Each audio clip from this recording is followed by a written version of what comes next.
இலங்கையின் அரசியல் அரங்கில் பெரும் பரபரப்பை ஏற்படுத்திய சம்பவம். முன்னாள் அமைச்சர் விமல் வீரவம்ச கைது. தேசிய போர் வீரர் நினைவு சின்னம் அருகே ஏற்பட்ட பதற்றம். போராட்டக்காரர்கள், போலீஸ் மோதல், தீப்பற்றிய சூழ்நிலை. அந்த இடத்தில் உண்மையில் என்ன நடந்தது?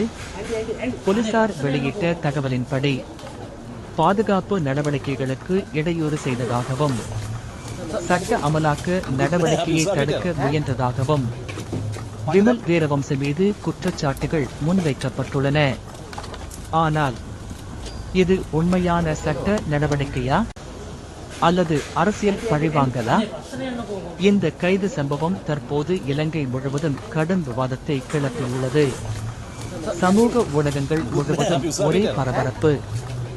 ஒருபுறம் சட்டம் அனைவருக்கும் சமம் என மக்கள் கருத்து தெரிவிக்கின்றனர். மற்றொரு புறம் இது அரசியல் சதி என்றும் குற்றச்சாட்டுகள் எழுகின்றன. இறுதியில் விமல் வீரவம்சவை எதிர்காலத்தில் என்ன காத்திருக்கிறது? இந்த வழக்கு இலங்கை அரசியலில் எந்த மாற்றத்தை ஏற்படுத்தும்? முழு உண்மையையும் தெரிந்து கொள்ள இந்த வீடியோவை முழுமையாக பாருங்கள்.